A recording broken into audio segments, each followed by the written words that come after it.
Public affairs programming on Look TV is underwritten by the generous support of Pinnell's Restaurant, classic Italian American food since 1922, and Stored Tech, technology solutions for computers, networks, and phone. Stored Tech, your technology, our passion. 1922, Babe Ruth debuts with the Yankees. WGY signs on air. Exterminator wins the Saratoga Cup, and Pinnell's Restaurant opens its doors for the very first time. For 5 generations, Pinnell's has been preparing delicious Italian food, served in a comfortable, home-like setting where everyone is welcomed. 90 years of authentic Italian recipes, 90 years of the freshest ingredients, and 90 years of the finest classic Italian dishes, all made daily by hand. Pinnell's Italian Restaurant, a Saratoga dining tradition since 1922. Most cybersecurity firms deal only with prevention, the systems that block hackers and viruses. Stored Tech knows the root cause is actually good people doing bad things. So we offer a security training program which includes certifying all participants to show they understand the basics. Technology solutions for computers, networks, and phones. Stored Tech, your technology, our passion. The Saratoga City Council meeting, an inside look at the decisions that affect you and our community.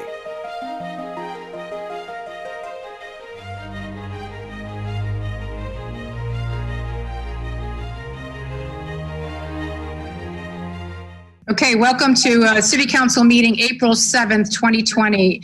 At 6:55, we have 2 public hearings tonight. The first public hearing is 2 amendments to amend Chapter 225 of the City Code, stop intersections and speed limits outside on the outside district. I'll turn it over to Commissioner Dalton. Can't hear. I need to hear. She's muted. Okay. We have 2 public hearings, like the mayor said. The first is amendments to Chapter 225, Section 77, Schedule 12 of the City Code, stop intersections, and Chapter 225-69 of the City Code, speed limits outside district. The first public hearing, number 1, is to codify the stop signs in Mackenzie's Way development. And I have not received any public comments about this amendment.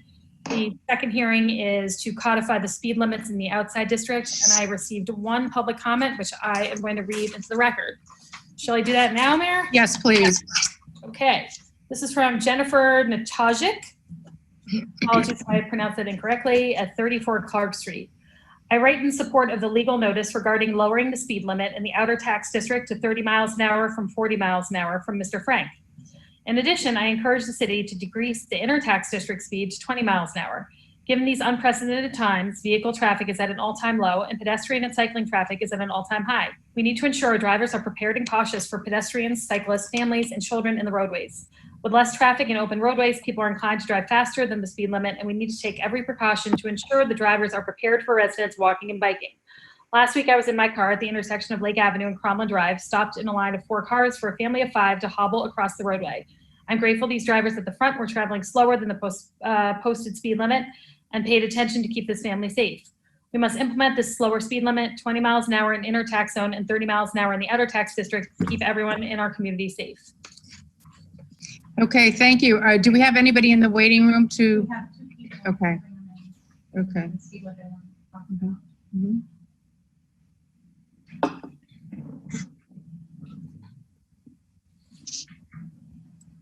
Hello, can you hear me?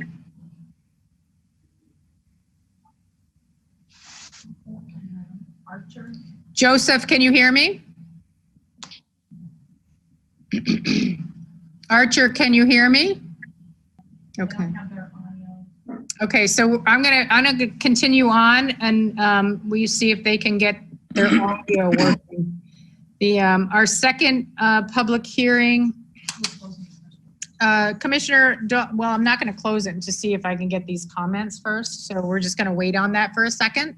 The second public hearing is a substantial amendment to the City Development Block Grant CDBG Entitlement Action Plan. The City of Saratoga Springs is proposing the addition of a new activity under its 2019 CDBG Action Plan.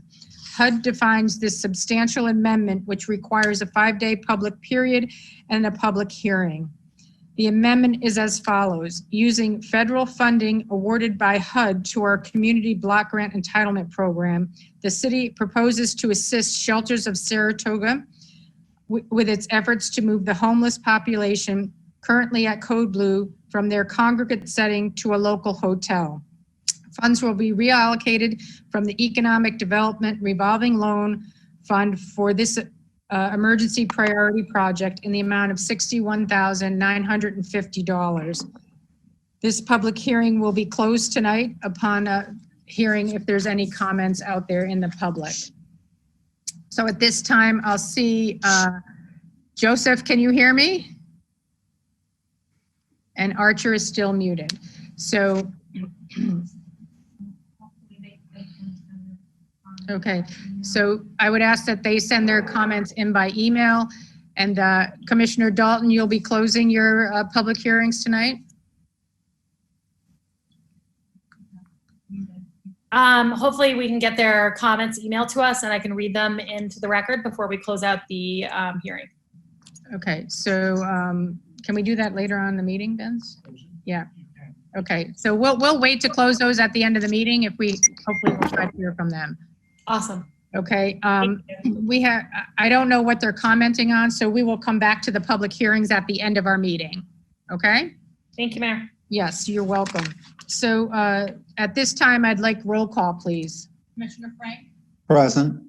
Commissioner Madigan, Present. Commissioner Saratoga. Okay, can you take those people out? Commissioner Saratoga still there? Yes. Yes.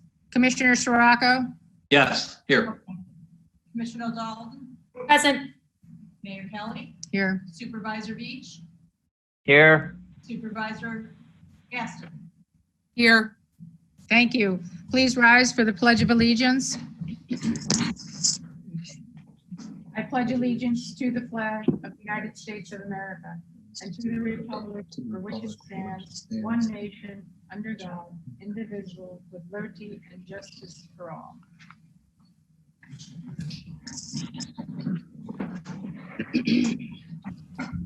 Thank you. Public comment period tonight. The public is free to submit comments by emails relative to any agenda item or any other items. Public comments can be sent to the council via public.comment@saratogasprings.org. There are no presentations tonight and there's no executive session tonight. On to the consent agenda. Are there any edits or comments for the consent agenda as published? And I move that the city council approve the consent agenda as described with this agenda. This is a motion. Is there a second? Second. Any discussion? All those in favor say aye. Aye. Any opposed? Abstentions? The matter passes. On to the mayor's department. My first item is an announcement holding city council meetings via Zoom. During the stay-at-home order, the city council will be meeting via Zoom. Our meetings will be live streamed and recorded on website as always. Members of the public can participate in public hearings via Zoom. Public comments can be sent to the council via public.comment@saratoga-springs.org. Visit our website to find out how you can stay connected and attend from home. I do think that on the public hearing end where you can come in via Zoom, we really need people to, understand how this works before they try to sign on for the first time, because we have to get the audio up there. My second item is an announcement, the 2020 Census Self-Reporting Reminder. On March 12th, the U.S. Census Bureau began mailing out invitations to citizens to participate in the 2020 census. By April 1st, 2020, every home will have received an invitation to participate in the 2020 census. You will have three options to respond: online, by phone, or by mail. The city of Saratoga Springs' current self-response rate is about 33%. New York's self-response current rate is currently about 28%, so we were ahead of the statewide average. But I would definitely like to see this increase even more. For more information or to complete the census, please visit 2020census.gov. My third item is an announcement, Bronze Certified Climate Smart Community. On December 20th, 2011, the City of Saratoga Springs Council unanimously approved the Climate Smart Communities resolution and pledge to be a climate smart city. Climate Smart Communities is a New York State program that helps local governments take action to reduce greenhouse gas emissions and to adapt to a changing climate. On December 31, 2019, the City of Saratoga Springs, in partnership with Raina Caldwell, chair of the city's Climate Smart Task Force, submitted an application to become a bronze Climate Smart community. We are very proud to have had our application accepted and to be named a bronze Climate Smart community. And I personally would like to thank Tina Carton, who is our Administrator of Parks, Open Land, Sustainability, and Historic Preservation, and Raina Caldwell for their hard work in getting this done. It was a lot of work. My next item is a proclamation, Fair Housing Month. April is Fair Housing Month, which the city marks with an annual proclamation. I will read this proclamation into the record. Whereas April marks the 52nd anniversary of the passage of the Fair Housing Act of 1968, which sought to eliminate discrimination in housing opportunities and to affirmatively further housing choices for all Americans. And whereas aforementioned federal acts ensures fair housing opportunities regardless of race, color, national origin, religion, sex, family status, disability, and whereas New York State laws cover all the same characteristics, but also protects based on religion, marital status, sexual orientation, age, and military status. And whereas the Violence Against Women's Reauthorization Act of 2013 ensures housing protection for victims of domestic violence, dating violence, sexual assault, and stalking.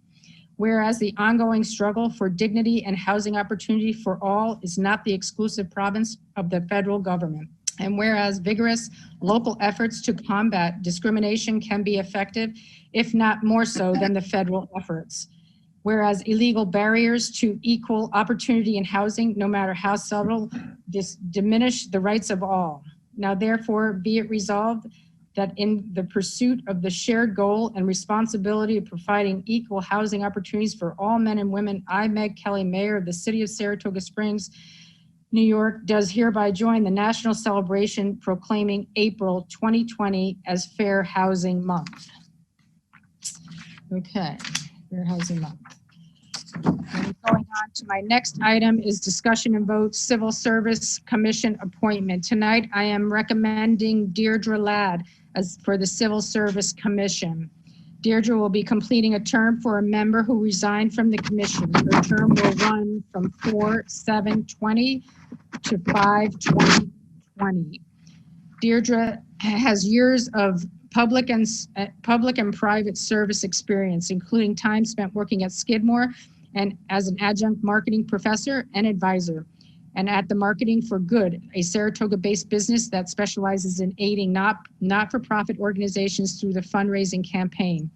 Deirdre was also working with Commissioner Madigan as Deputy of Finance, and Commissioner Madigan highly recommends Deirdre for this position. So I move that the City Council approve Deirdre Ladd as Civil Service Commissioner for the term running 4/7/20 to 5/2020. This is a motion. Is there a second? Second. Any discussion? Thank you, Mayor. I think Deirdre Ladd will make an excellent addition to the Civil Service Commission. Thank you. I also wanted to say that I'm really happy to see Deirdre back working with City Hall, and because I just think she has a lot to offer, and I'm thrilled to have her involved again. Great. Thank you, commissioners. All those in favor say aye. Aye. Aye. Any opposed? Abstention? The matter passes. My next item is discussion and vote discontinuing the use of the senior center as an emergency shelter. I move that the City Council allow the discontinuation of the use of the senior center as an emergency shelter as of 4/6/20. This is a motion. Is there a second? Second. Any discussion? I would just like to thank Lois Celeste, the Executive Director of the Senior Center, and her staff. We turned their operation upside down. They worked with us side by side, and I couldn't be happier. They have their building back. We exited it over the weekend. We had it cleaned, so they are all happy. So all those in favor say aye. Aye. Any opposed? Abstentions? The matter passes. My next item is discussion and vote authorizing New York State DOT master agreement for Saratoga Springs Sidewalk Missing Links Program. If this resolution is adopted, the New York State Department of Transportation will provide federal funding reimbursement to the city for the design work to be accomplished on this federally funded local project. The city has already accepted the grant funding and completed budget transfer, so this money is allocated for this project. The resolution and master agreement need to be adopted as written. I move that the City Council approve the resolution authorizing New York State DOT master agreement for Saratoga Springs Sidewalk Missing Links Program as included with this agenda. This is a motion. Is there a second? Second. Any discussion? All those in favor say aye. Aye. Any opposed? Abstentions? The matter passes. My next item is discussion vote substantial amendment to the 2019 Community Development Block Grant Action Plan. The city is proposing that the addition of a new activity. Oh, hey, Vince, can you hear me, Vince? Do I have to close this public hearing before I vote on this? In order to vote on it, you'd have to close the public hearing, but if you want, Mayor, you can hold it till the end of the meeting to see if you can get contact with the individuals. Okay, I'm gonna hold on my number 8 item, and I'll go to number 9. My number 9 item is discussion and vote authorization for the mayor to sign NYSERDA modification 3 to agreement 39520 Cleaner Greener Communities Grant funding for the Unified Development Ordinance. The current duration of this grant lasts until 1/31/2020. The modification in question will allow an extension of time for the project to completed up to 3/31/2021. I move that the City Council authorize the mayor to sign NYSERDA modification 3 to agreement number 39520 Cleaner Greener Communities Grant funding for the Unified Development Ordinance as included with this agenda. This is a motion. Is there a second? Second. Any discussion? All those in favor say aye. Aye. Aye. Any opposed? Abstention? The matter passes. Okay, I'm going to try to go back to for one more time for the public hearing before I go on. So Lisa's going to bring them back in right now.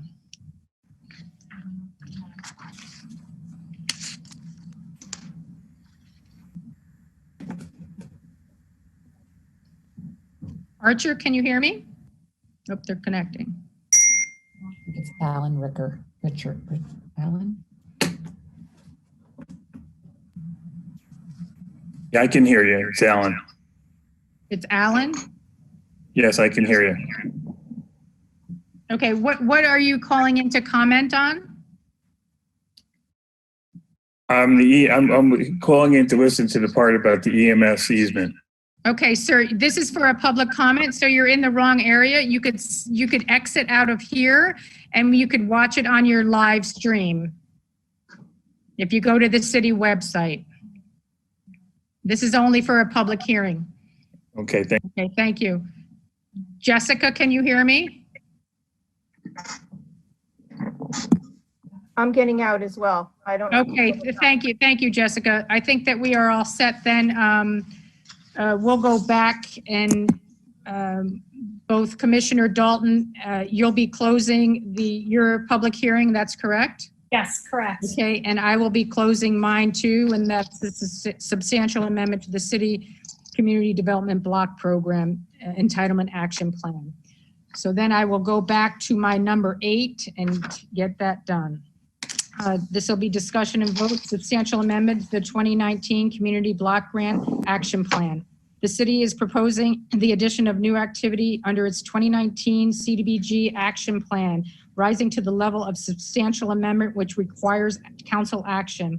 In effort to curb community spread of COVID-19 throughout the city of Saratoga Springs, the city proposes to provide financial support to shelters of Saratoga to move our homeless population currently sheltered at Code Blue in their group setting to the Holiday Inn at 232 Broadway. A little lost on my pages, hang on. Okay, so the So city funds will be reallocated to the emergency priority project are to be drawn down from the Economic Development Revolving Loan Fund in the amount of $61,950. The public comment period on this substantial amendment is April 2nd to the 7th, 2020. I move that the City Council authorize the mayor to enact the substantial amendment to the 2019 Community Development Block Grant Action Plan as described with this agenda. This is a motion. Is there a second? Second. Any discussion? All those in favor say aye. Aye. Aye.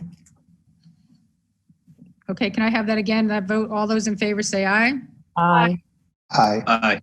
Okay, thank you. Any opposed? Abstentions? The matter passes. Okay, so now I am going on to item number 10. My next three items will be led by Vince DeLeonardis, our city attorney. And I will, the first item is discussion and vote seeker for easement agreement between Franchise Oversight Board and the city of Saratoga Springs. And I'll turn it over to Vince DeLeonardis. Thank you, Mayor. I want to provide a little bit of background and start by pointing out that our city is served by a career fire department consisting of 64 sworn members dedicated to providing fire, rescue, and EMS services to residents and visitors within the nearly 30 square mile boundary of our city. The area is currently covered by 2 stations. Station 1 is our main station, located in the city's downtown core at 60 Lake Avenue, and includes an engine company and an ambulance in addition to administrative offices. Station 2 is located on the city's west side at 166 West Avenue and includes an engine company and an ambulance. Station 2 was originally constructed in the 1970s in response to what was then a significant increase in development in the western part of the city. The eastern part of the city, commonly referred to as the Eastern Ridge or District 3, has also experienced significant growth over the last several decades. Call volume has seen a steady increase, and given the location of our 2 existing stations, response times to the eastern part of our city are not in line with NFPA recommendations. For many, many years, the city has endeavored to locate property to house a 3rd fire and EMS facility that would enable us to increase response times to the Eastern Ridge and serve all other portions of the city in conjunction with stations 1 and 2. Last year, the mayor began discussions with NYRA and the New York State Franchise Oversight Board, which ultimately culminated into the items which are on the agenda this evening and which were identified by the mayor. Those items, including the seeker analysis, the easement agreement, and the escrow agreement, which are the items 10, 11, following this item, all relate to the proposed easement of 2.36 acres of land located on Henning Road. The land is owned by the state of New York, is under the control of NYRA through its franchise agreement, and is overseen by the New York State Franchise Oversight Board. This property will finally allow the city to construct a much needed and long-awaited 3rd fire and EMS facility to better serve those on the Eastern Ridge and indeed everyone throughout the city in conjunction with stations 1 and 2. In advance of this evening's meeting, we have received numerous comments from the public. In fact, we have received upwards of 100 comments, and I believe all but just a few were positive and in favor of the easement, clearly indicating that the overwhelming majority of the residents are supportive and are encouraging this council to move forward. I do want to address, though, some of the concerns that were raised by residents along 5th Avenue and by Claudia Bramer, an attorney retained to represent some of those residents. Ms. Bramer contends that because the redevelopment plan and seeker analysis, which was previously conducted in 2016 as part of NYRA's effort to implement improvements at the racetrack, did not contemplate a fire and EMS facility, it is somehow not permissible. This contention, however, is incorrect. The redevelopment plan contemplated improvements as part of a conceptual master plan, which included 2 primary development areas, the front side and the back stretch, and not the area at issue. Many of those improvements have since been implemented or are in progress. However, simply because the proposed fire and EMS facility was not contemplated back in 2015 or 2016 when NIRA presented its redevelopment plan does not thereby make it impermissible. That logic would suggest that any future development not contemplated at that time would not be allowed, and that is not the case. The easement on the agenda this evening is still subject to seeker review, and we are proceeding accordingly. Another contention raised is that the fire and EMS facility would not be allowed under our zoning ordinance. This is also incorrect. While the zoning designation for the area contemplated is HTR, or horse track related, section 1.6 of our zoning ordinance clearly and unambiguously provides that the city is exempt from the provisions of the ordinance, as is the state of New York, who owns the subject property. Attorney Bramer also suggests that Henning Road is, quote, not the best location for the intended area of service. Now, unlike the other contentions just discussed, which can be easily dismissed as meritless, location is one which will always be subject to opinion. However, if we start with the understanding that the Eastern Ridge, or District 3, includes all areas in the city east of the Northway, and if we recognize that Henning Road is uniquely situated between the two primary gateways which lead to the Eastern Ridge, that is Lake Avenue and Union Avenue, then we will understand that the proposed location is in fact ideal for the intended area of service. Moreover, we effectively have two fixed points: our existing Station 1 in the Eastern Ridge, and we know what the current response times are. It does not take a mathematical expert to appreciate that when you reduce the distance between those 2 points, you will also reduce the critical response time. I also just want to reiterate that while the proposed facility will reduce response times to the eastern part of the city, that is not the sole purpose. The facility is also intended to operate in conjunction with our existing stations to better serve all parts of the city, not just the Eastern Ridge. There were also concerns raised with regard to the proximity of the proposed site to the Oklahoma training track and the effect that proximity may have on the horses. However, it should be noted that the proposed development of a third fire and EMS facility at that location has been fully endorsed and supported by both NIRA and the New York Thoroughbred Horsemen's Association. And if there was any validity to those concerns, they would have raised them. Now, as we get into the seeker analysis, it is important to understand that this is only for the easement itself and not for any structure or facility, as we have not yet determined what that will look like or include.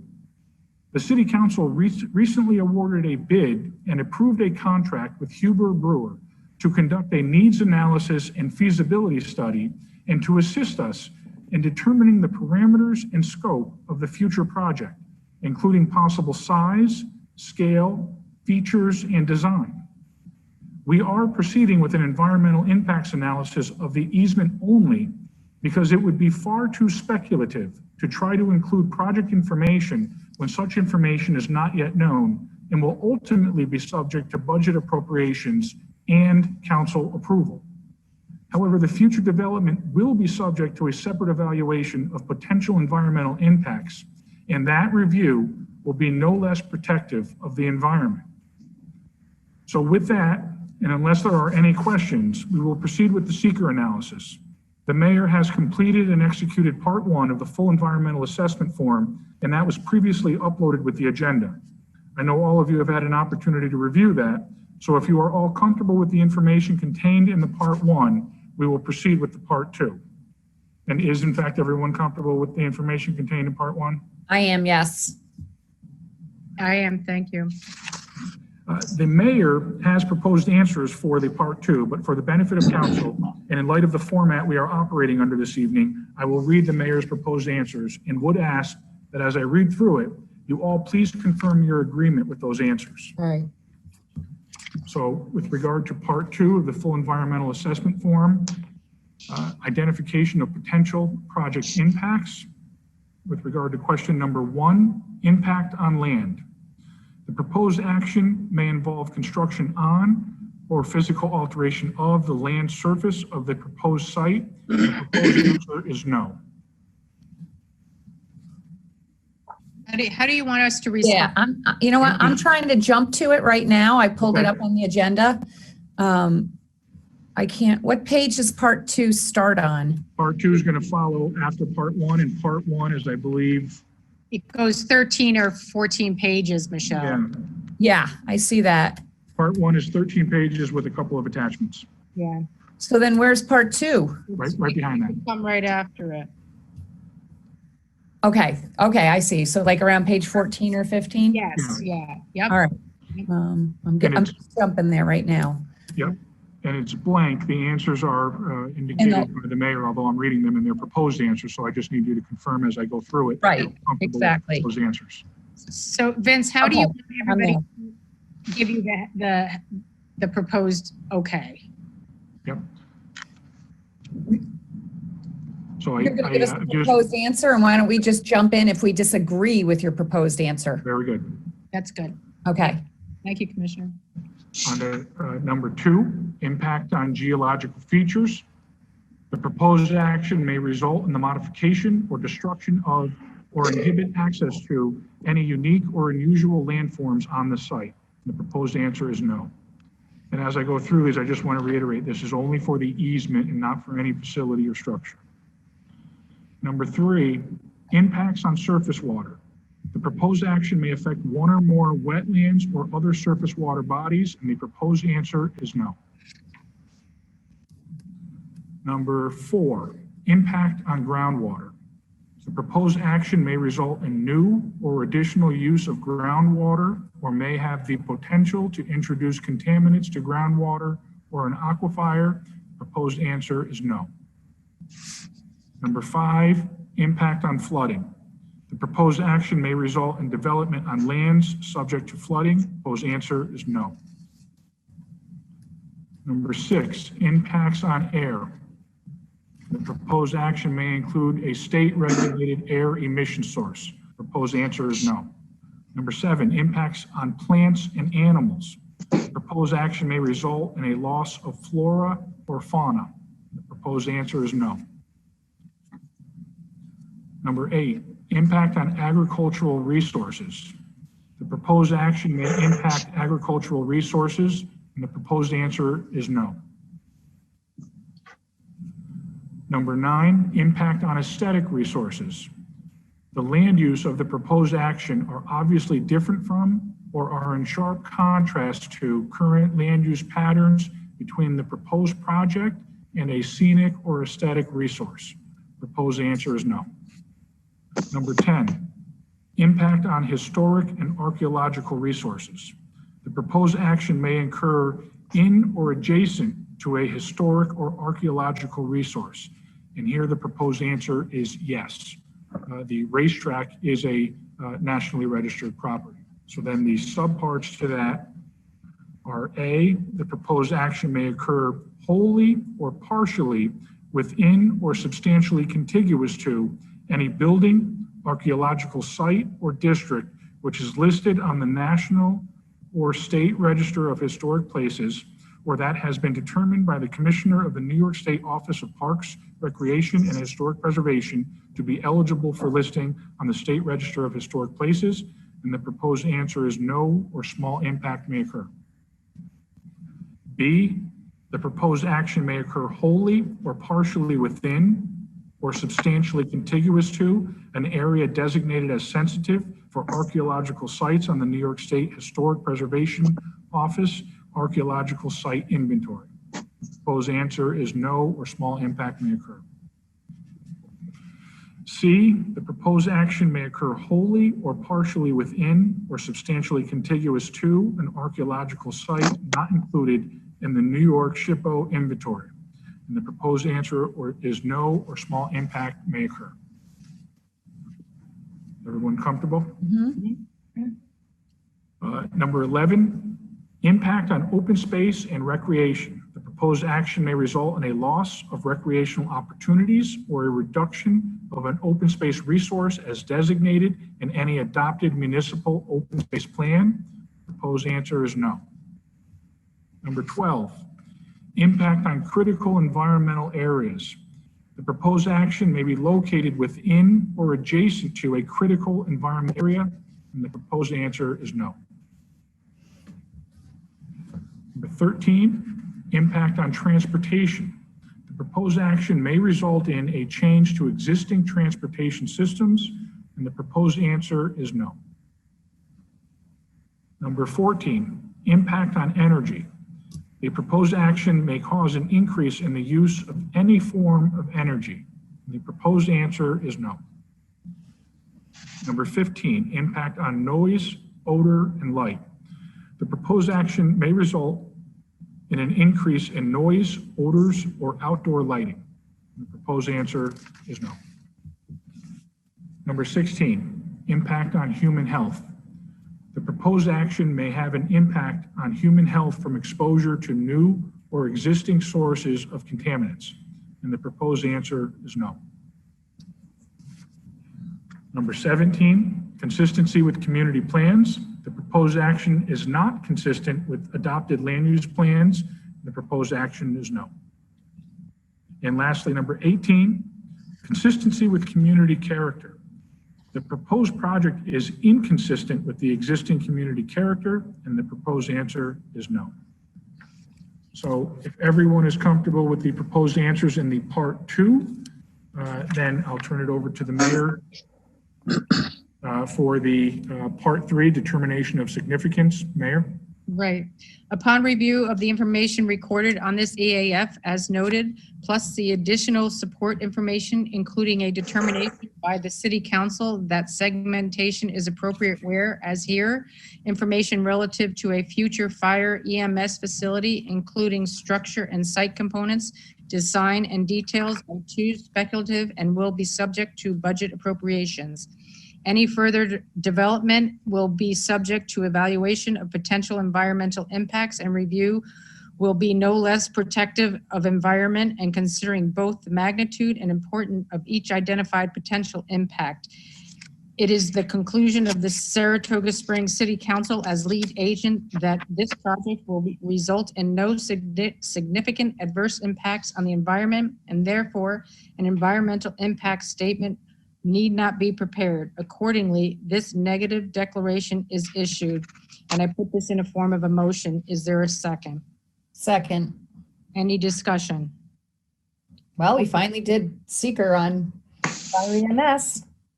All those in favor say aye. Aye. Any opposed? Abstentions? The matter passes. On to my next item is discussion and vote authorization for the mayor to sign easement agreement between New York State Franchise Board for Henning Road property for EMS or fire EMS facility. And again, I'll turn it over to Vince DeLeonardis. Thank you, Mayor.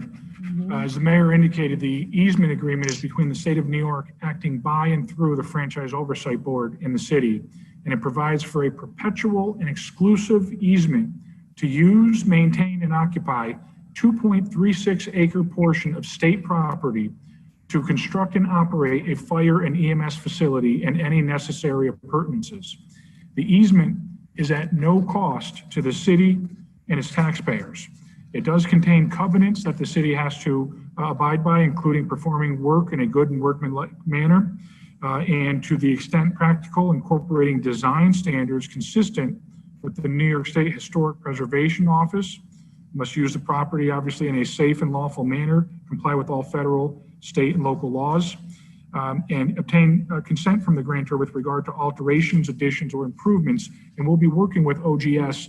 In fact, there's an agreement that on the agenda immediately following this with regard to OGS's oversight. The city is also required to indemnify and hold them harmless for any loss, liability, or damage resulting from use of the property.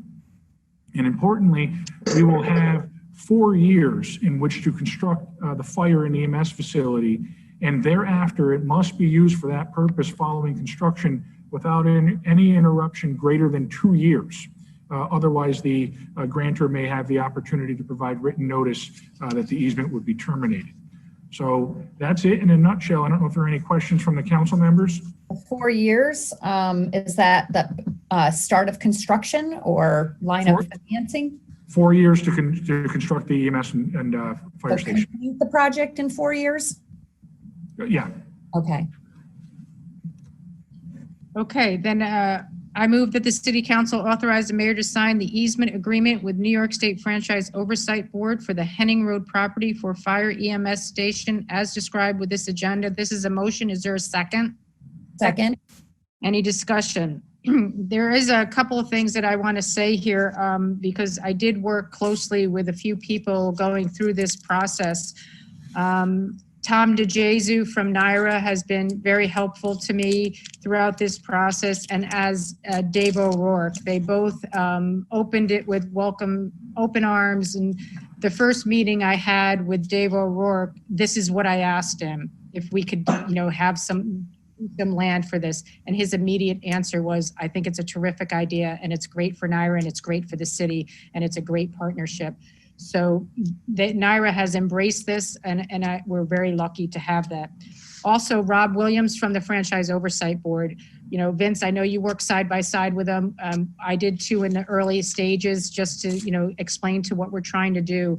So these three gentlemen have been very helpful at bringing this over the finish line tonight.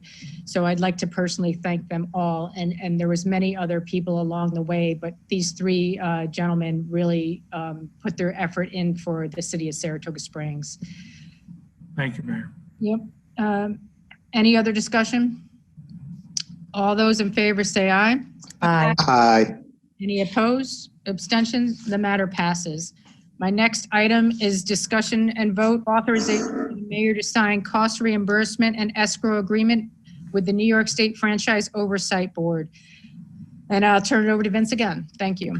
Thank you, Mayor. So as I indicated, OGS, or the Office of General Services, will be overseeing the future construction site of this project, much like our building department would oversee construction within the city. But because this is a project on state-owned land and we are not a non-state entity, we will have to reimburse OGS for actual out-of-pocket expenses related to the oversight of the project. And in order to facilitate that, we will be placing $75,000 into an escrow account for them to draw from based on invoices and proof of costs incurred. If we don't utilize that $75,000 through the end of the project, it will be reimbursed. And if additional costs are required, it will have to be replenished. But it's a standard escrow agreement with regard to oversight by OGS for this project. Right. And I would add to that, just for the public, it's actually paying their staff to do inspections, stuff like that. Is that correct, Vince? Yes. Yep. Okay. Yep. This is Review fairly of plans. common, right? It's a very common common. practice. Yeah. Mhm. Okay, so I move that the city council authorize the mayor to sign cost reimbursement and escrow agreement with the New York State Franchise Oversight Board as described with this agenda. This is a motion. Is there a second? Second. Any discussion? All those in favor say aye. Aye. Aye. Any opposed? Abstention? The matter passes. Thank you, Vince. Thank you. I have one item that I'd like to add. So it's an item just to a discussion and vote to add Saratoga Springs Housing Authority appointment. So I move that the city council approve the addition of an item to my agenda, appointment Saratoga Springs Housing Authority appointment. This is a motion. Is there a second? Second. Any discussion? All those in favor say aye. Aye. Any opposed? Abstention? The matter passes. My 13th item tonight is an appointment to the Saratoga Springs Housing Authority.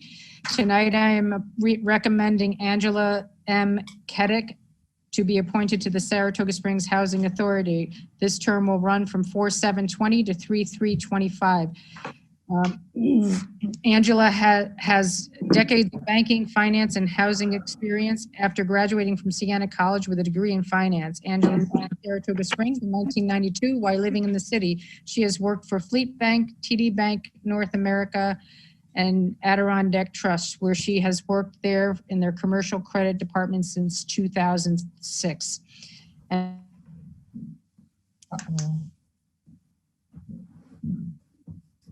And I'm frozen. I lost the mayor. I lost the mayor. Let me text Lisa. Yeah. I just texted her. Okay.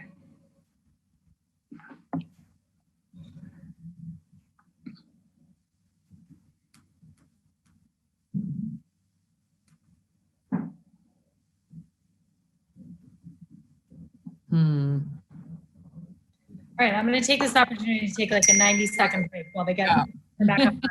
All right, I'm going to call Lisa.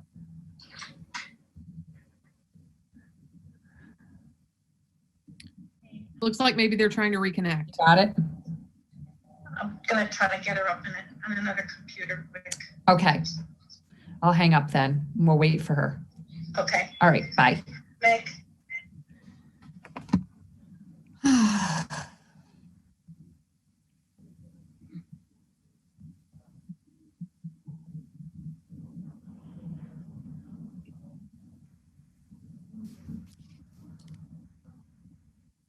City Council from the break room. In these times. Okay, can you hear me? Yes. Yes. Okay, I'm in the break room now. I'm not eating anything, so just bear with me. Okay, did everybody hear my appointment or no? Not really. You're about halfway through. Yeah. Okay, so the 13th item is an appointment to the Saratoga Springs Housing Authority.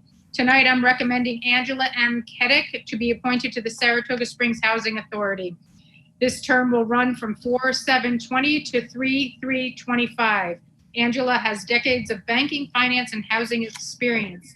After graduating from Siena College with a degree in finance, Angela moved to Saratoga Springs in 1992. While living in the city, she has worked for Fleet Bank, TD Bank North, and Adirondack Trust, where she has worked there for a commercial credit department since 2006. And this concludes my agenda. Thank you. On to accounts.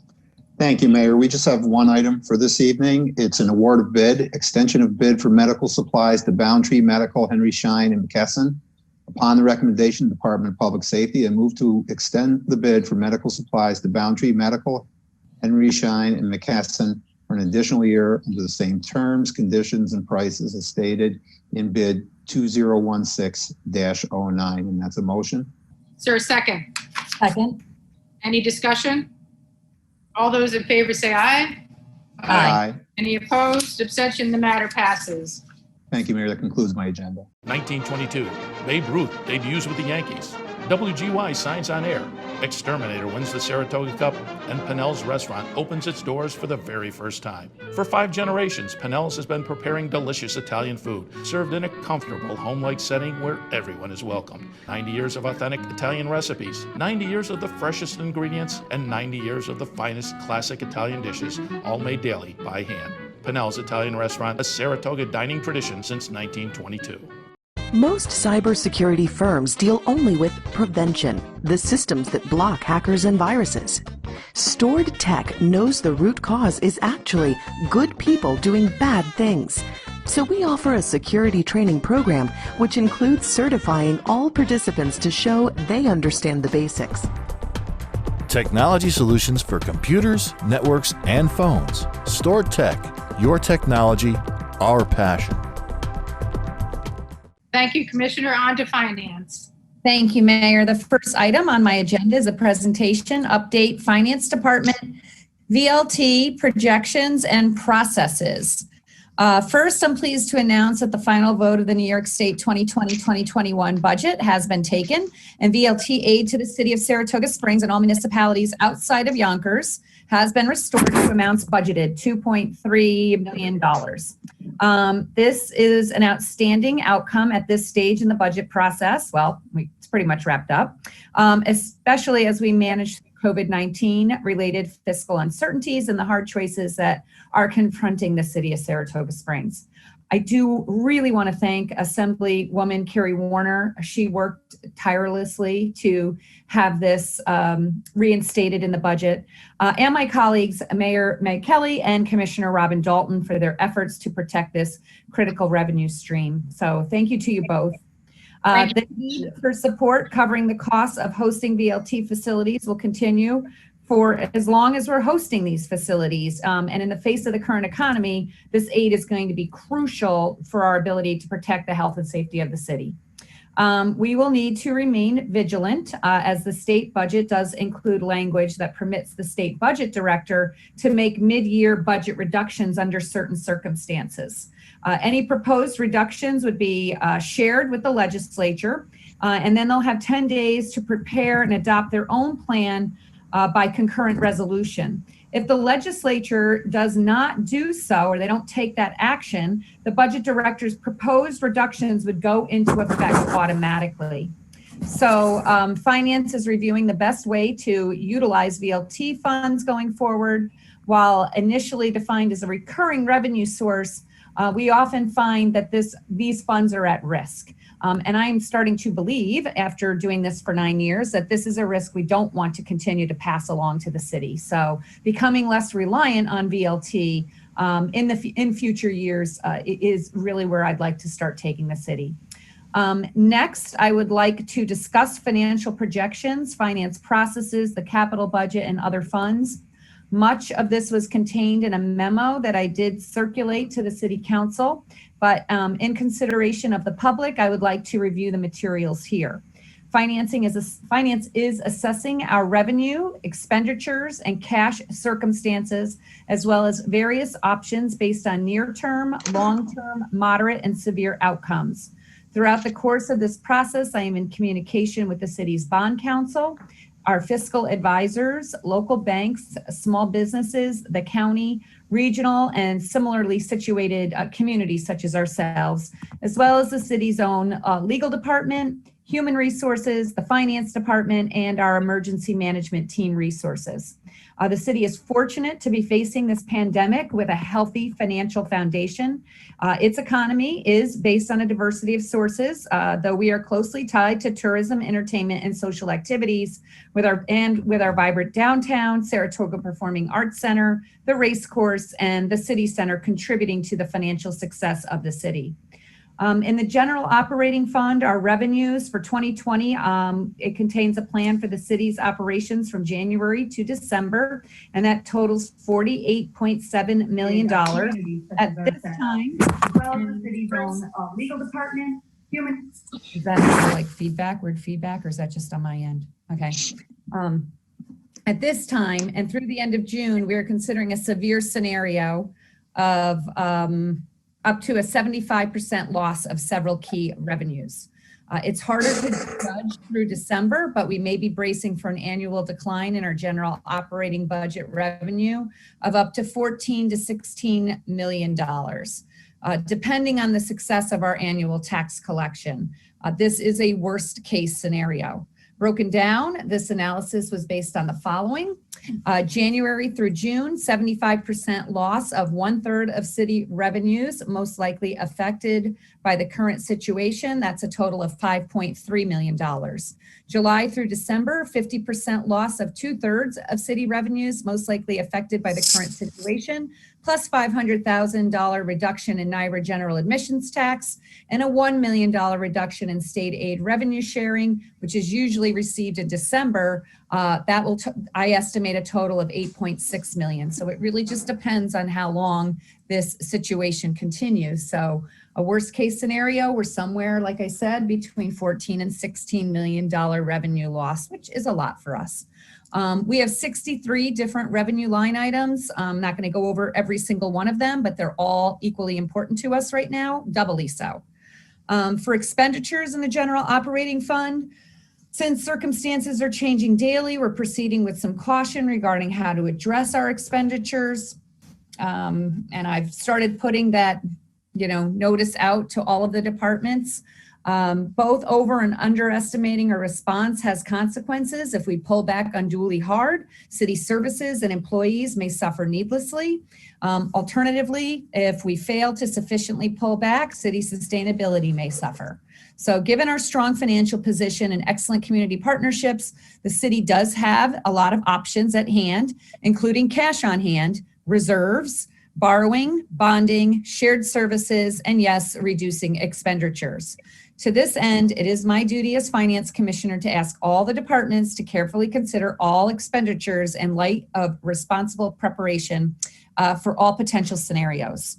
We're duty bound to be prepared, regardless of how difficult this may be. I'm just as committed to searching for solutions to our revenue situation and appreciate the support of the City Council and helping with these solutions also. The elephant in the room, of course, is employee furloughs. It goes without saying that furloughs are a last resort. 10 years later, we had the city still recovering from the damage that was brought on by the layoffs forced at that time. And this will always be in the forefront of our minds and certainly my mind as we make current decisions. However, we are committed by oath to protect the city, and even the most distasteful options must be considered against long and short-term sustainability of the city. There is a new program available to municipalities, the New York State Department of Labor's Shared Work Program, an alternative to layoffs. I have sent pertinent information to the council in an effort to review and educate you all about this potential and viable option for the city. In terms of payroll, I have recommended that we continue our current payroll process through April 17th, 2020. This date closely coincides with the governor's executive order, and actually he's extended it now until April 29th. So it did closely coincide with his April 15th executive order.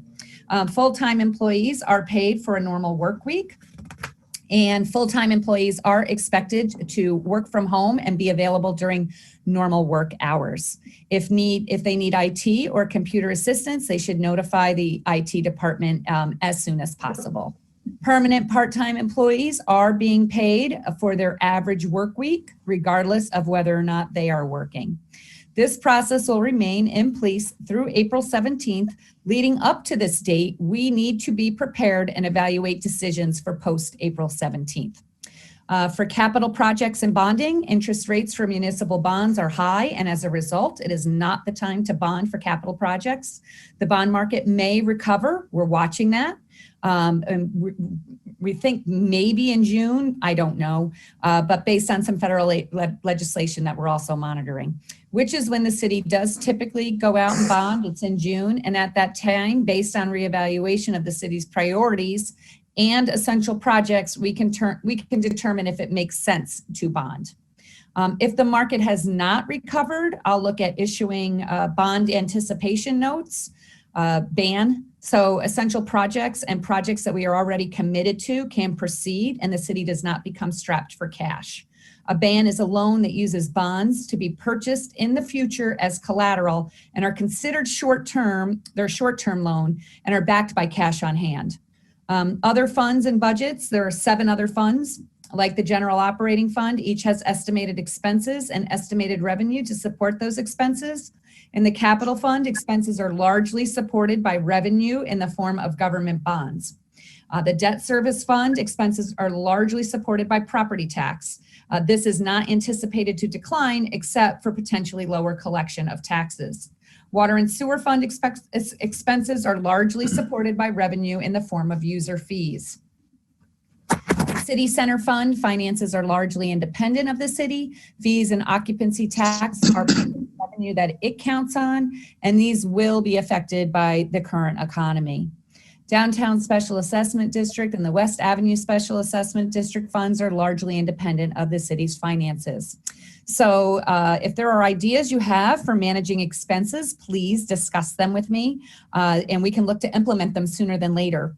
If you have questions or concerns, I'm available to meet with you via Zoom, email. You can call me on my cell phone. We can discuss these things. I am available to meet one-on-one with city council members, and I'm interested in what your ideas might be, and I'm also interested in your concerns. And I do ask that you communicate directly with me. I am also available to discuss city finances with our chiefs, deputies, human resources, any of our directors, our city attorney, and members of the public. So it's not too soon to determine what kind of combination of these efforts will fit our needs. So, but it is too soon to state that each will be considered. It's just, forget that. We really got to look at everything and do what's in the best interest of the city and the city taxpayers. Any questions, comments? Commissioner, just and I appreciate everything that you did, and I think it's easier just to go directly, but just so the people who are at home watching this, you talked about like the worst case scenario, 14 to 16 million. Could you just give us the approximate operating budget for 2020 so we can figure that number percentage wise? 48.7 million. So we're looking at approximately 25% worst case scenario. Yes. Of revenue potentially. Thank you, Commissioner. Yep. Sure. Any other comments? No, thank you, Commissioner. All right, then I will go on to my next agenda item, which is an announcement, late fees for city, county, and delinquent school taxes.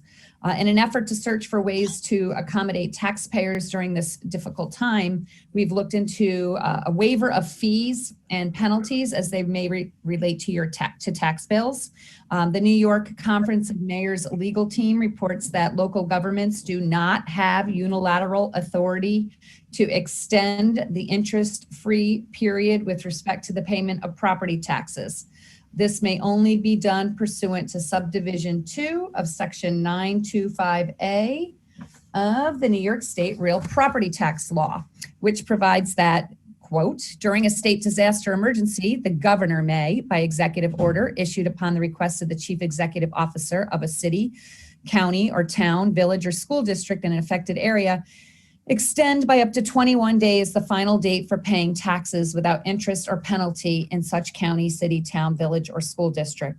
Additionally, the governor has the authority under his emergency powers to unilaterally provide for such an extension of the interest-free period on a statewide basis. To date, he has taken no such action. With respect to other types of fees or late payments that are established via local law, water, sewer, garbage, local governments do have the ability to extend or modify late penalties and payment dates by promulgating an emergency order that suspends the relevant local law. Such action may only be taken after a municipality declares a local state emergency. The city attorney confirms that absent action by the governor, we cannot waive the penalty at this time. So I just want to make sure that the public knows that taxes are due and they're due on time, and there's no unilateral waiving of any kind of late fee or interest that may accrue on a late payment as a result. So. Item number 3 is a discussion and vote, contract termination. The city entered into a contract with Look TV on February 18th, 2020 for the recording and airing of city council meetings. The cost is $500 a month. The contract expires on December 31st, 2020, unless terminated by mutual agreement or by the city with 10 days notice. Given that the current state of emergency, I am recommending that the council vote to authorize termination of this contract for the following reasons. Council meetings are now being held virtually. All council meetings are live streamed via the city website and Facebook, and footage is retained permanently. And just flip this over. We're facing an austerity budget in a cost benefit analysis. While this has been useful, it's not necessary at this time. And I've asked all council members to review ongoing contracts in an effort to save on expenses. So with that, I move that the city council approve the termination of the city's 2/18/20 contract with Look TV per the contract as included with the agenda. This is a motion. Is there a second? Second. Any discussion? All those in favor say aye. Aye. Any opposed? Abstention, the matter passes. Thank you. Item number 4 is a discussion and vote approval to pay invoices in the amount of $1,500 to Look TV. This is for Look TV and expenses that were accrued after the 2019 contract expired and before the 2020 contract was in place. This is not in compliance with the city purchasing policy, but services were provided. They were recording in January, February, and into March. I'm asking City Council to approve payment for services rendered January through March 2020. I move that the City Council approve payment and invoices in the amount of $1,500 to Look TV as included with the agenda. This is a motion. Is there a second? Second. Any discussion? All those in favor say aye. Aye. Aye. Any opposed? Abstentions? The matter passes. Thank you. Item number 5, discussion and vote, budget amendments, payroll, lines 1 through 2, general fund amendment in the amount of $340 to increase the City Hall plumber's line due to workers' compensation received. Lines 3 through 4, general fund amendment in the amount of $20,000 to increase August vehicle traffic control due to a NYRA donation received. I move that the City Council approve budget amendments, payroll as included with the agenda. This is a motion. Is there a second? Second. Any discussion? All those in favor say aye. Aye. Aye. The matter passes. Thank you. Item number 6, discussion and vote, budget transfers, payroll. Lines 1 through 2, general fund transfer in the amount of $31,073 to move the communications clerk to the public safety department from the finance department. Lines 3 through 4, general fund transfer in the amount of $13,407 to move wages to injured police officers from active police officers. Lines 5 through 6, general fund transfer in the amount of $10,661 to move wages to injured firefighters from active firefighters. Lines 7 through 8, city center fund transfer in the amount of $10,000 to unemployment from labor to cover a furlough due to COVID-19 state of emergency. I move that the City Council approve budget transfers, payroll as included with the agenda. This is a motion. Is there a second? Second. Any discussion? All those in favor say aye. Aye. The matter passes. Thank you. Item number 7 is a discussion and vote, budget transfers, benefits. Lines 1 through 10, general fund transfers totaling $13,880 to Social Security for health insurance opt-out payments from various other Social Security and health insurance lines to cover 2020 Social Security assessment on opt-out benefits. I move the City Council approve the budget transfers, benefits as included with the agenda. This is the motion. Is there a second? Second. Any discussion? All those in favor say aye. Aye. The matter passes. Thank you, Mayor. That completes my agenda. Thanks, Commissioner. On to Public Works. Thank you, Mayor. The first item on my agenda is a discussion and vote. This is authorization for the mayor to sign change order number 1 with Midstate Industries for the Canfield Casino project. During the initial structural design of the Canfield Casino parlor cupolas restoration, Ryan Biggs, Clark Davis engineers were not able to observe the actual roof framing. They had to assume the cupola roof conditions were sound enough to support the chandeliers and the new metal roofing. Once the actual conditions were exposed, they encountered severe deterioration over the upper third of the roof rafters on both domes. This demanded that they work with Midstate Industries to expedite a repair solution to meet the April 10th project deadline. In the meantime, Governor Cuomo issued the New York on pause executive order in response to the growing COVID-19 crisis. As a result, we were forced to postpone April events in the casino. However, it is still critical that the roof repairs be completed immediately to minimize the time these domes remain open. Therefore, I move for the mayor to sign change order number 1 with Midstate Industries for Canfield Casino, additional framing repairs in the amount of $12,356. I'm going to put that in form of a motion. Is there a second? Second. Is there any discussion? All those in favor say aye. Aye. Aye. The matter passes. Second item on my agenda is discussion and vote authorization for the mayor to sign change order number 2 with Upstate Companies LLC for the DPW dispatch building.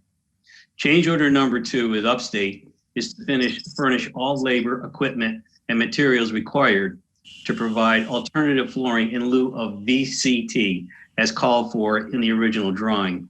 Again, a credit was provided from the base price proposal for all VCT flooring. Therefore, I move for the mayor to sign change order number 2 with Upstate Companies LLC for the DPW dispatch building in the amount of $17,307. And I put that in form of a motion. Any discussion? All those in favor say aye. Aye. Aye. The matter passes.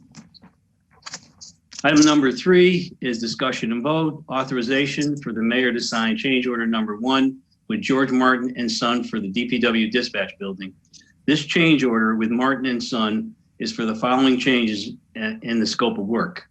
The additional 2x2 light fixtures, 1 additional dedicated circuit and receptacle in the data closet, 2 additional receptacles and data stubs in dispatch area, power for the garage door opener, power for projector screen and data stub, and rent for a scissor lift.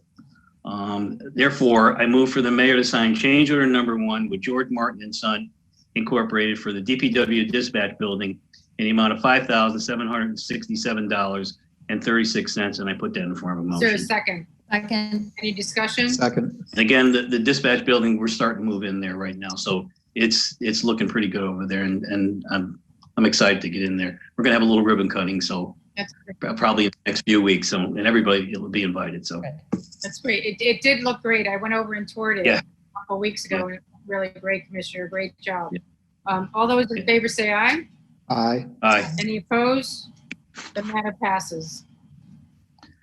Item number 4, discussion and vote, authorization for the mayor to sign an intermunicipal agreement between the County of Saratoga and the City of Saratoga Springs for the management of single-stream recyclables collection.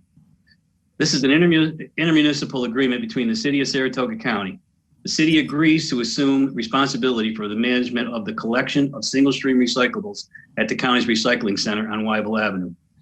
For the city's on-site management and oversight of the collection and removal of recyclable materials and scrap metal, Saratoga County will pay $35,000 yearly to the city.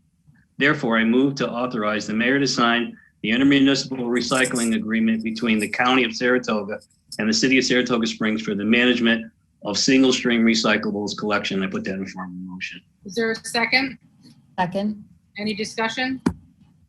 I can tell you I was out there today, and they're pretty busy out there. I mean, a lot of people have a lot of time on their hands now. So, I mean, I think they're getting a lot of projects done, and, and it's unfortunate, the circumstances, but I think it's good in some way. It's helping out people. So, yep. All those in favor say aye. Aye. Aye. Any opposed? The matter passes. Number 5 is discussion and vote, authorization for the mayor to sign change order number 8 through 12 with DLC Electric for City Hall renovation electric. Change orders 8 through 12 with DLC Electric have the following changes in the scope of work. Change order number 8 for additional light fixtures, control, and branch wiring. That's $36,356. Change order number 9 is for additional installation of lighting, wiring, receptacles, and data. That's $4,924. Change order number 10 is to furnish and install a new circuit breaker for the police department interview suite, along with power and data for signage in the lobbies, $8,681. Change order number 11 is for miscellaneous a new data line for mayor and deputy mayor's offices, DRF switches and breaker changes. That's $4,898. Change order number 12 is to furnish and install alternative light fixtures in the second floor hallway soffits due to clearance, and also increases the electrical circuit. That's $9,084. Therefore, I move for the mayor to sign change order number 8 through number 12 with DLC Electric for the City Hall renovation electric in the total amount of $63,943. And I put that in the form of a motion. Is there a second? Second. Any discussion? All those in favor say aye. Aye. Any opposed? The matter passes. And I believe that concludes my agenda. Hang on. Oh, I just want to make one quick announcement here. Tomorrow I'm going to have a meeting with my staff, with the supervisors on the road crew and my deputy, and we're going to put together a plan, I think, to pick up some of the debris on the streets. It's getting really, really heavy out there. And obviously, I want to keep the crew safe, and I want to keep the public safe. So we're going to formulate some sort of a plan and put it together. And I'll be in touch with the council, and also we'll have some press on it, so people will know that we're out there. And we all care about the city, and we want to make it look nice. And we're gonna try to do what we need to do to clean it up. That's great. Thank you, Commissioner. I appreciate that. Yep. And that concludes your agenda, sir? Okay, thank you. On to public safety. Thank you, Mayor. Before I start my agenda, I just wanted to thank the Mayor and the Council for your support on the easement and escrow vote tonight. I really appreciate it. It's an important first step, so thank you for your support. The first item on my agenda is an update on the COVID-19 virus and our response as a city. And I just wanted to quickly bring everyone up to speed on some of the things we've been doing on our end. The first is that we've used every platform we have for media, digital, print, to push out information and resources to the public about what's going on, educate and inform them about this virus, what they should be doing to keep themselves safe, and what resources we have to help them do that. We have paid attention to the governor and the state and all their guidelines, and we have done our best to make sure the city is in compliance with those guidelines on a daily basis. We've also formed a task force with the police department and fire department, such that if anyone needs a welfare check, whether it's yourself, a relative, or a friend, we will send someone out to their house to make sure they are doing okay and see if there's anything they need. We have also closed the rec equipment and the playgrounds. We have put enforcement measures in place for ticketing and fining for people who aren't following the guidelines for social distancing and gathering. And we've also put out an advisory on Airbnbs and traveling to Saratoga from other places, whether it's downstate or other places in the country. We have also put together a regular weekly Facebook Live event on Friday mornings that discusses mental health, fear, and anxiety, which is a major topic surrounding the COVID-19 environment. We have deployed the mounted patrol with the Saratoga Springs Police Department and gone into different neighborhoods, which we found really our best way to check in with families and kids and see how everybody's doing in a way that's just friendly and also spreads some smiles around. We also have started a Clap With You Care moment, which is Fridays at 5 p.m., where anyone in Saratoga is encouraged to go outside and clap for 2 minutes in support of our first responders. And those are just a few of the things that we've done.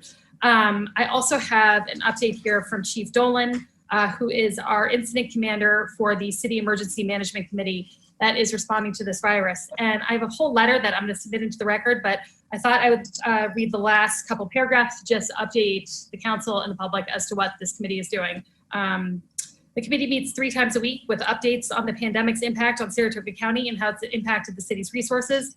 We're currently collecting statistics from several sources, which we hope to use to calculate the amount of supplies they need. This information will also help determine if our actions are having an effect on the pandemic. As we approach the second week of April, we anticipate calls for EMS service to increase. We've been tracking COVID-19 related calls shortly after the state of emergency. We're still in the early stages of this pandemic. We anticipate the plateau to arrive mid-April. As we prepare, we're evaluating updated information from the CDC as well as NYS Department of Health to protect our personnel and residents of Saratoga Springs. In closing, the committee will continue to meet 3 times a week to address issues as they arise. Should you have any questions, feel free to contact me. And that is from Chief Joe Dolan, our fire chief. So unless anyone has any questions on that. Commissioner, I'd like to just say a few words. That's a short list of all your things you're doing. So I want to really just, give you a great shout out. 90 days into your job and you're handling like you've been there for years. So just with the council as a whole, to tell the public that we're all receiving a tremendous amount of emails about all different things and that we're trying to answer them as quick as we can. And I know that Commissioner Dalton and myself have been in touch with the hospital. We've been in touch with the local NYRA and the New York City NYRA, with SPAC. We're talking to downtown business owners. We're out there and we encourage people to keep sending us your thoughts, and we'll do anything to try to direct your email or your voicemail to the right person, because in this kind of situation, most people don't know who to go to, and we can direct it. And Commissioner Dalton, you're doing a great job with that. Thank you. Well, thank you so much, Mayor. I am only doing a great job because I have great people around me. So I thank everyone for their leadership, and my police and fire chiefs and everyone in the community who's been played a role in this response. It's been really tremendous. So I thank everybody for their help. On to my second item, unless there's any other comments. No, I wanted to just echo the mayor's comments. You've really been doing a terrific job, especially on the communication forefront. And it's much appreciated by me, and I'm sure the rest of the community also. Well, thank you so much. I really appreciate that. And also, my email is online and my contact information is really everywhere. And I have been responding to everything from Facebook messages to voicemails, emails, as quickly as I can, and make sure that I help resolve whatever the situation might be or get you the information you need. So everyone's welcome to reach out, and I will try to get back to you as soon as possible. And you're homeschooling. I got kind of. Trying. So my second item is the discussion and vote for approval to pay invoice to VRS Sales Limited in the amount of $2,382.10. This invoice is for routine service maintenance that was done on one of our fire trucks. They found more things that needed to be fixed, so the cost went over the threshold of $14.99. I make a motion for the council to approve to pay the invoice to VRS Sales Limited in the amount of $2,382.10. This is a motion. Is there a second? Second. Any discussion? All those in favor say aye. Aye. Any opposed? Abstentions? The matter passes. Thank you. My third item is discussion and vote authorization for the mayor to sign contracts with Boundtree Medical, Henry Schein, and McKesson for emergency medical supplies. These 3 contracts are for emergency medical supplies for our fire department. They are all 1-year contracts. I make a motion to authorize the mayor to sign contracts with Boundtree Medical, Henry Schein, and McKesson. This is a motion. Is there a second? Second. Any discussion? All those in favor say aye. Aye. Aye. Aye. Any opposed? The matter passes. My fourth item is a discussion and vote to amend Chapter 225 of the City Code, Section 225-77, Schedule 12 stop intersections. As part of the subdivision site plan requirements of a new development called Mackenzie's Way, the developer installed stop signs at various locations. Pursuant to New York State vehicle and traffic law, stop signs require codification by the City Council. I make a motion to amend Chapter 225 of the City Code 225-77, Schedule 12 stop intersections to amend and add the following. My understanding is I have to read these streets into the record. So the stop sign on Cleveland Avenue going south at the intersection of Mackenzie's Way, the stop sign on Maria Lane south at the intersection of Mackenzie's Way, the stop sign on Maria Lane north at the intersection of East Broadway, and the stop sign on Mackenzie's Way west at the intersection of Cleveland Avenue. This is a motion. Is there a second? Second. Any discussion? I just wanted to state Mackenzie's Way is named after my daughter, but I have no financial interest at this time in that. Great, thank you. Thank Yep. you. Way back. All those in favor say aye. Aye. Aye. Any opposed? The matter passes. Item 5 is discussion and vote to amend Chapter 225-12B and 225-69 of the City Code. This amendment is necessary to codify the speed limits in the outside tax district. It will also reduce the amount of code amendments that will have to be added and maintained. These amendments require 2 motions. I make a motion to amend Title 2 Traffic Regulations subsection 225-12B, speed limits outside tax districts, repeal paragraph B and replace with the following. B, outside tax district.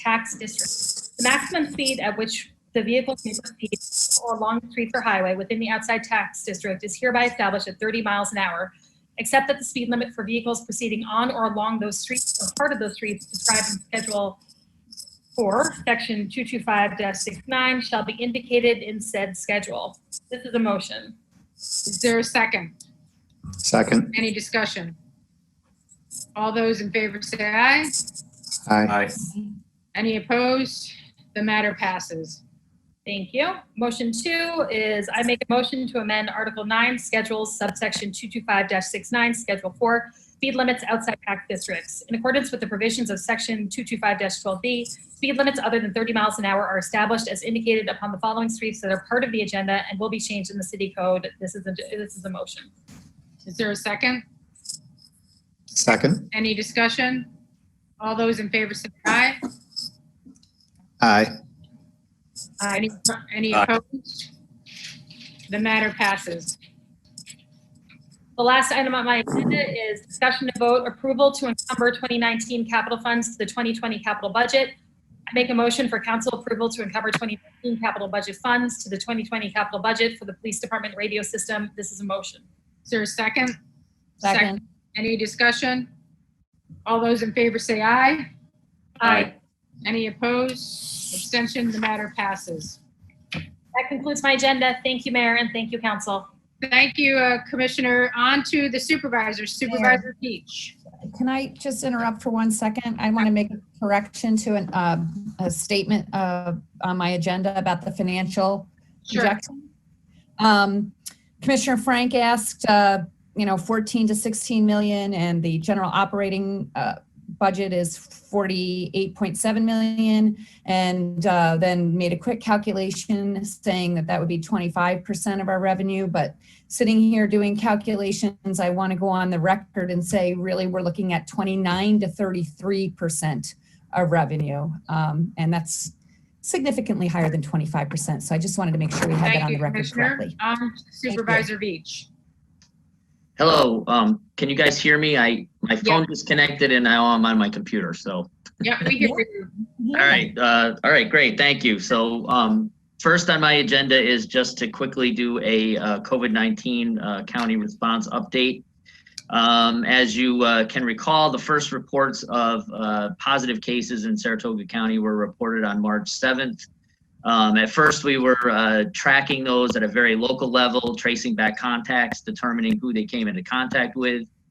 Quite rapidly, the number of cases grew and it became impossible to track cases individually by town and also to keep up with the extensive tracking.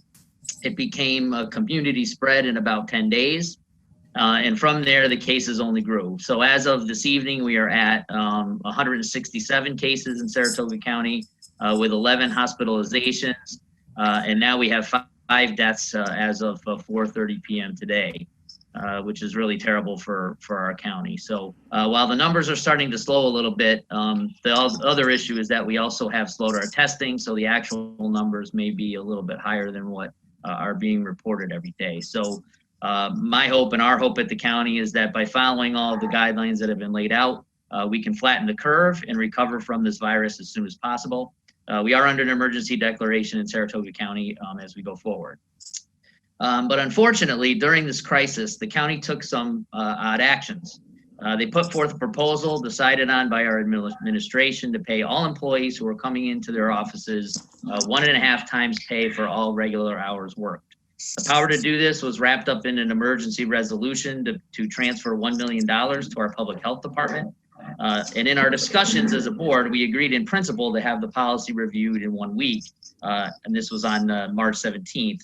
And while it may have been reviewed in 1 week, it wasn't really communicated to the Board of Supervisors if changes were made to that policy. And at that point, several supervisors, myself, Supervisor Gaston included, moved to attempt to force a special meeting of the Board of Supervisors to discuss the pay issue and reverse it. We have been able to get 11 supervisors of the Board of Supervisors to agree to the special meeting, representing about almost 75% of our county population. But our rules state that in order to have a special meeting, you have to have 12 supervisors, which is a majority plus 1, and a majority population to do that. So we have the majority population, we don't have 12 supervisors. So basically at this time, we currently have no April meeting scheduled for the Board of Supervisors. The Public Health and Human Services Committee has not yet met. We have been asked for a special COVID-19 committee to be created, which has not happened yet. We want to correct the pay policy overall and settle the issue so as to move forward. So my hope is that we get the 12th supervisor or get a meeting scheduled in short order by our administration, to have some business that we can do. So we can be responsible and have the rule-making ability to fall where it really should be at the county, which is with the Board of Supervisors. So at the end of the day, my commitment is to communicate with our constituents, the daily updates that come from the county. I will ensure, and again, I will forward to the council each day or Supervisor Gaston, every communication we get on cases, number of hospitalizations, our press releases that come out. And I believe we've been doing that every day for you guys. And I hope that it's helpful to keep up with all the emails and communication you're getting from your constituents. Some days are a little more, should I say, detailed than others, but at least we will send to you and we will make that commitment to send you those when we get them from our county administration. And again, and I will ensure as well that as we go forward, even though up to this point it's been a little bit crazy, the county will act responsibly and stay focused on the matter at hand. And at the end of the day, I also want to just say that, I'm very proud of all of our county employees that are still working, especially our first responders and public health workers. They are putting themselves in harm's way when they go out into the public and contact those that are infected. So it's not an easy time for anybody. and they're working 7 days a week and long hours every day through the crisis. And I give them a lot of credit for all the great work that they're doing, even though at our legislative and administrative level, things are a little bit difficult right now. So I'm hoping to have better news for the next meeting, that hopefully we've met at that point and we've had some resolution on some of these issues. Can I ask a couple questions, Supervisor Beach? Okay, Sure. so I actually have like 3 questions. My first is, I've been being told for a while now by the county that they've run out of tests for COVID. And I just want to know if you have like an exact time period that we have not been giving tests in. I mean, I just wanted to know when that began. Like, when did we actually run out? Because I've got a lot of people looking at this number of confirmed cases, and I know how inaccurate it is. And it's really frustrating for me that people are so hyper-focused on that number, knowing that it's probably been a week and a half, if not 2 weeks, since we've had tests available. Well, that I don't know. I mean, I've heard that testing has slowed but not stopped. I'm not sure if that is if they're not testing at all. I don't think that's the case. I confirmed with, I mean, I asked Carl Zielman, I think over a week ago, and he said they were not testing. Testing was not available.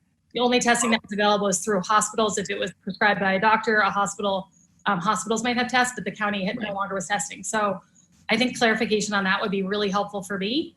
Okay. Just to give some context to these numbers, you put out a nightly update from the city, county, and state, and that usually includes the county advisory in terms of confirmed cases and deaths. Yep. So it would just be really helpful context there. My other 2 questions were, you guys came, the last time you were at the city council, you and Supervisor Gaston told us about this $1 million that had been put aside for supplies. Yes. Is the time and a half as it's being given, or as it's being given, is that time and a half personnel costs coming out of that $1 million? As far as I know, no. That money was put into the public health department's budget, so that wouldn't come out of general employee salary or anything like that. So that there was money put in for salaries for about I think about a quarter of that money was put in for salaries in that department, but that's only because we hired medical people to come in to do work on this. We've had people come into the county, new employees that have, medical professionals and things, and we have to pay them. So that's what that's for. There's been medical professionals hired by the county in response to this outbreak? I believe we have done that. Yeah. My second question or my third rather, is, and I applaud both you and Supervisor Gaston for writing this letter and asking for this pay issue to be addressed, because it certainly caused several problems on my end. But there's been a lot of different stories coming from the county in terms of who's being paid and how much that number is that they're being paid.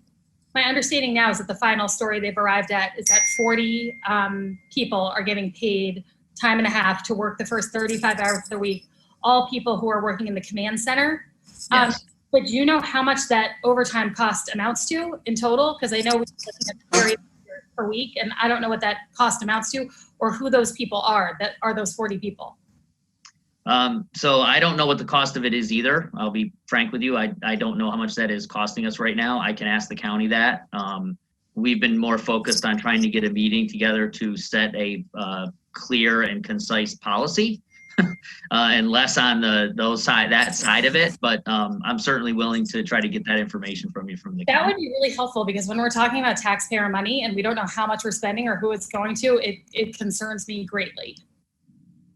Sure, I completely agree with you. So, and as well as it concerns me, and I hope that we can, kind of put this issue to bed when we get a meeting. I mean,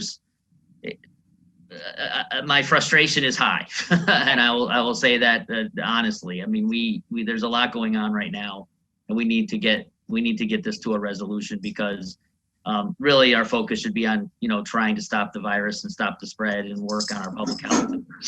Instead, we spend most of our time having a political battle amongst the Board of Supervisors. So that's not good for anybody. And we need to get to that resolution. So I mean, I can only tell you that it's really been kind of unfortunate as what's happened throughout this crisis at the county level. We need to get ourselves together. What's that? I think unfortunate would be putting it mildly. I've been appalled by the misinformation coming from the county. That being said, I really appreciate you and Supervisor Gaston. You've been very responsive, you've been articulate, and you've just gotten back to me very quickly when I've had questions as this thing has unfolded. But I appreciate all your efforts. I wanted to jump in, if you don't mind, although I'm sure Tara, Supervisor Gaston, you have something to say about this too, so feel free to jump in. I have to admit, time and a half just at this time seems sort of outrageous to me. I can't quite follow exactly what's going on because of the misinformation, but am I to understand, you said there is no meeting scheduled for April. This small committee made this decision. It was not left to the Board of Supervisors to make this decision, and that you still have many people at the county receiving time and a half up until you meet again, and maybe you're able to do something to resolve this issue. I understand from reading the press that some people have decided or opted not to take the time and a half, but you still have a significant number of people taking the time and a half, and you have no meeting scheduled, and you are having a difficult time finding a 13th supervisor to get a meeting scheduled so that you could actually do something about this. And if our revenue projection is at 33%, I have to assume the county is somewhere around the same loss of revenue projections. So this really is astounding. I'll just leave it there. And I appreciate your work. I'm trying to get it. I appreciate your, I mean, again, you know, Supervisor Gaston and myself are only two supervisors. We represent our city. So clarify, who was on this committee of 5 people? I just think it's important to clarify for the public so they know who initiated this time and a half pay raise. So the committee that we established, I believe, was the county administrator, chairman of the Board of Supervisors, the vice chairman of the Board of Supervisors, who is also the chairman of our Law and Finance Committee, the chairman of our Human Resources and Insurance Committee. So those 3 are elected officials, but the county administrator is not elected, and the director of Human Resources, which is also a staff position. So that would be was that initially when they proposed this, were all of them also recipients of the time and a half pay raise initially? Well, the supervisors were not, of course, but the staff, I believe, were, yes. Okay. Yeah, again, you guys are absolutely right. I mean, the communication has gone from everybody's getting it to a few people aren't getting it to everybody's not getting it to just people in the community. And again, as an elected supervisor from a community that sits on the Board of Supervisors, I'm getting those same answers. So I don't know any more than you know when it comes from what communication is coming out of the county. It just makes me odd that this committee of 5 people is suddenly granted this power to give like unilateral pay increases, you know, arbitrarily. There doesn't seem to be any rhyme or reason to what group they were giving it to. Well, I mean, not to defend any of it, but at the end of the day, a lot of what we do at the county is on a committee level. So we don't do a lot as a Board of Supervisors because there's 23 of us, and it's sometimes hard to get that, you know, to move in a direction. So we do spend a lot of time appointing subcommittees to do work for the Board of Supervisors. The problem with this subcommittee is that it was given kind of a blanket ability to set staffing and pay levels.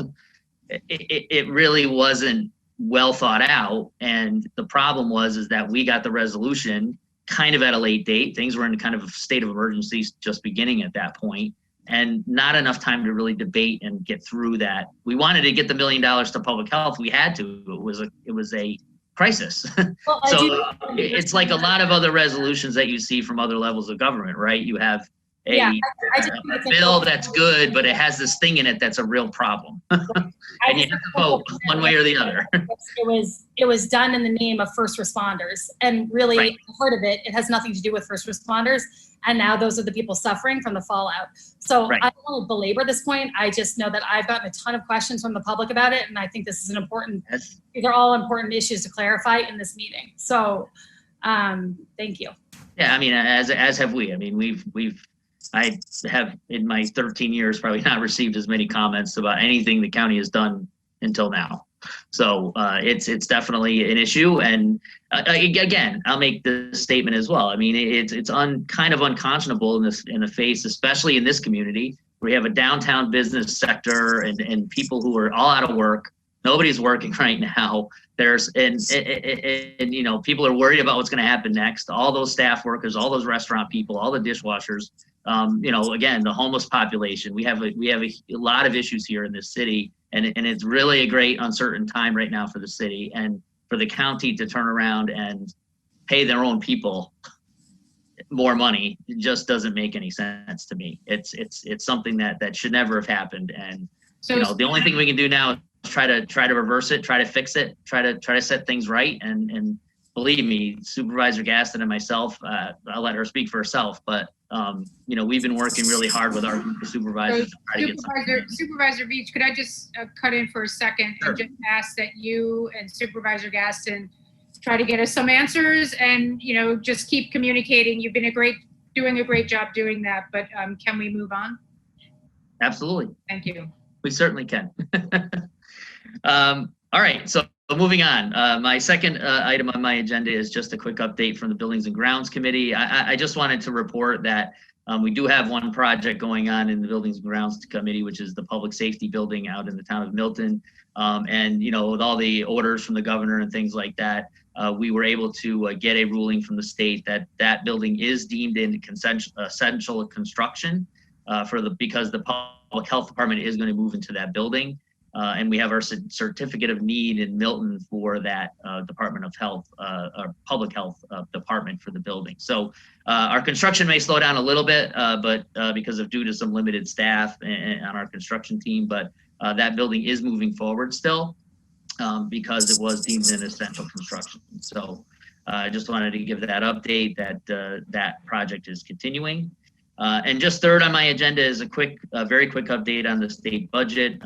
As Commissioner Madigan mentioned before, we are also very happy that the VLT money were restored. It's not quite as high of an impact on the county as it is for the city, but any bit of revenue helps at this point.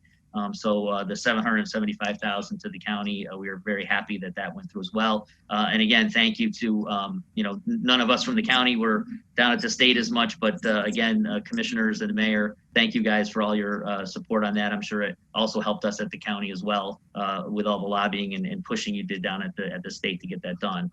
And the only other thing on this that is also a good news in the state budget for Saratoga County is they did preserve the Medicaid caps, which the governor had threatened to take away in his budget. And the good news on that is that would have been a $5 million impact to Saratoga County of increased Medicaid costs. So we're glad to have that the cap kept in the budget so that our costs are not going to exponentially grow on the Medicaid side.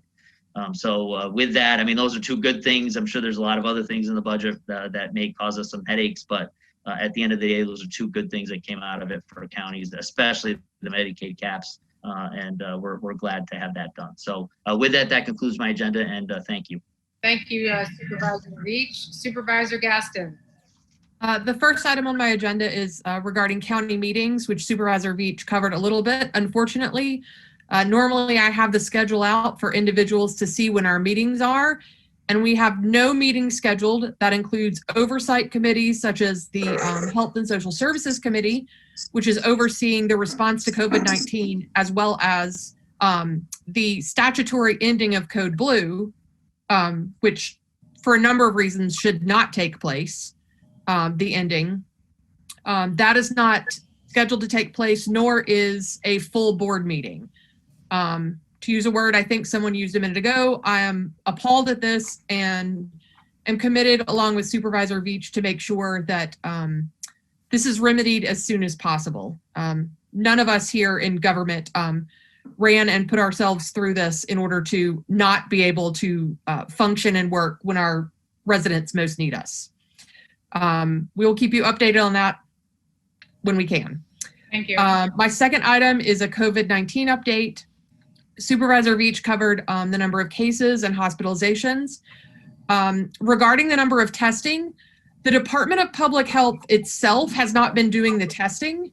It's been referring out to hospitals and medical facilities. They have not been physically doing the tests at all. My understanding is that for the past 2 weeks, the testing has only been limited to medical personnel or individuals who are in the hospital where it would impact their care.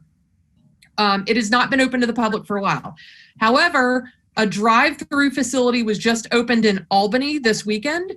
Because of that, we anticipate seeing an increase in cases. It is not likely to be a greater community spread. It is more likely finding cases that we already knew were there, but now they have access to testing. So we saw a slight increase today. We will probably see some more over the course of this week as individuals who have been ill actually have access to testing. So a little calm as we see the numbers rise. We don't want it to happen, but it's still likely to. It's also important to remember that with the pause and with the actions that you need to take, the suggestions of wearing and the recommendations of the county public health department is to wear a mask or cloth covering when you go out. That does not take the place of physical distancing. It should be in addition to it. And it's altruistic in nature. You're doing it to prevent someone else from getting sick. For example, myself, I had signed up for an appointment to go give blood today, and I've been wearing one of these masks. And when I showed up to give blood, it turned out I had a fever. So I'm now at home, isolated, and I had no idea. So that's why it's important to wear these, because you may feel fine, and it turns out that there may be an issue. I don't know that it's COVID or anything else. I still feel fine. But it's important to make sure that you're protecting others who may not be in the same situation as you. With regard to, so how the time and a half happened, we were first informed of that. It was in the aspect of being told that emergency declaration was being declared. My poor assumption was that it came as a part of the emergency declaration. After asking a lot of questions, that turned out to not be the case. We covered a little bit of it. The big thing is that we don't have the answers we want, and we're going to keep fighting for them so that you, the council, and the rest of our residents have access to the information. And I believe that the decisions are being made right now. The decisions that are being made put the county in legal and financial risk. And that's been made clear, and hopefully we can act on that as soon as possible. The third item in my agenda is I'll be holding another public forum. I'm not sure whether I'm going to do Facebook Live or a Zoom meeting. This seems like a lot of fun, so maybe I'll try Zoom. It will be on April 19th from 2 to 3 p.m. So that's a weekend afternoon, a little different than the evening when I did. There's no set topic for that one. Anyone's welcome to come and ask any questions that they have. And hopefully I'll have some more information about county meetings and county processes that are happening as well. And it's not an additional item, but I did want to thank the mayor for bringing up the census and the response rate. We are slightly ahead of the curve, but it's really important. And if you think about it now, we're all at home. This goes into the money that we get for responding to pandemics like this, for education, and every single person is really important. So thank you for bringing that up as well. That concludes my agenda. Thank you, Supervisor Gaston, and thank you for that little promo on the census, because we all need to do that. And it's really, really important to the city of Saratoga Springs at this junction. Any other business from the council? Did it. And we are adjourned. Thank you very much. See you soon. Stay safe, stay healthy. Thank you. Public Affairs programming on Look TV is underwritten by the generous support of Pinnell's Restaurant, classic Italian American food since 1922, and Stored Tech, technology solutions for computers, networks, and phone. Stored Tech, your technology, our passion. 1922, Babe Ruth debuts with the Yankees. WGY signs on air. Exterminator wins the Saratoga Cup, and Pinnell's Restaurant opens its doors for the very first time. For 5 generations, Pinnell's has been preparing delicious Italian food, served in a comfortable, home-like setting where everyone is welcomed. 90 years of authentic Italian recipes, 90 years of the freshest ingredients, and 90 years of the finest classic Italian dishes, all made daily by hand. Pinnell's Italian Restaurant, a Saratoga dining tradition since 1922. Most cybersecurity firms deal only with prevention, the systems that block hackers and viruses. Stored Tech knows the root cause is actually good people doing bad things. So we offer a security training program which includes certifying all participants to show they understand the basics. Technology solutions for computers, networks, and phones. Stored Tech, your technology, our passion.